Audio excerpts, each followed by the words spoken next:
जब इस आदमी को अपनी हड्डी में लगा एक अजीब डिवाइस मिलता है, तब उसके पैरों तले जमीन खिसक जाती है। उसे समझ आ जाता है कि इस रहस्यमयी द्वीप पर रहने वाले लोगों को इसी डिवाइस की मदद से कंट्रोल किया जा रहा था। सच्चाई जानने के बाद वह दर्द सहते हुए उस डिवाइस को अपने शरीर से बाहर निकाल देता है। आखिर यह सब शुरू कैसे हुआ? कुछ दिन पहले वह एक वैज्ञानिक के रूप में एक रहस्यमयी द्वीप पर पहुंचा था। कहा जाता था कि इस द्वीप पर कई दुर्लभ जानवर रहते हैं। द्वीप पर पहुंचने के बाद उसे एक पुराना घर मिलता है। घर के अंदर उसे कई रिसर्च पेपर और अजीब प्रयोगों से जुड़ी चीजें दिखाई देती हैं, जिससे उसकी उत्सुकता और बढ़ जाती है। रात होते ही उसके साथी उसे कमरे में बंद कर देते हैं और कहते हैं कि यह उसकी सुरक्षा के लिए है, लेकिन उसे कुछ गड़बड़ लगती है, इसलिए वह चुपके से दरवाजा खोलकर बाहर निकल जाता है। थोड़ी दूर जाने पर उसे अजीब आवाजें सुनाई देती हैं। आवाज का पीछा करते हुए वह एक गुप्त लैब तक पहुंच जाता है। वहां कुछ लोग डरावने प्रयोग कर रहे थे। यह देखकर वह घबरा जाता है और भागने लगता है, लेकिन बाहर निकलते ही उसके सामने ऐसे इंसान आते हैं जिनकी शक्ल और हरकतें जानवरों जैसी थी। डर के मारे वह वहां से भागता है।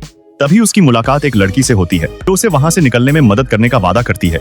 दोनों तेजी से समुद्र किनारे की तरफ भागते हैं, लेकिन वे रहस्यमयी जीव उनका पीछा करने लगते हैं।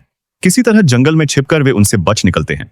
उन्हें लगता है कि खतरा टल गया है, लेकिन तभी वे एक सुनसान जगह पहुंचते हैं जहां उनका सामना पहले से भी ज्यादा खौफनाक चीज से होता है। आखिर इस रहस्यमयी द्वीप पर क्या छिपा था और उन लोगों को कंट्रोल कौन कर रहा था?